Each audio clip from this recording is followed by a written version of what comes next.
ஐயோ நோ, நீ தான் சாப்பிட்டல.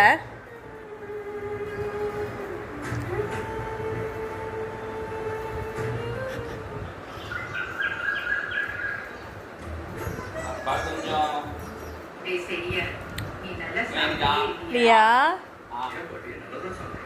பாரு, அம்மாக்கு அம்மாக்கு வெளியில போட்டு கொஞ்சம் டயர்ட்ல இருக்கு.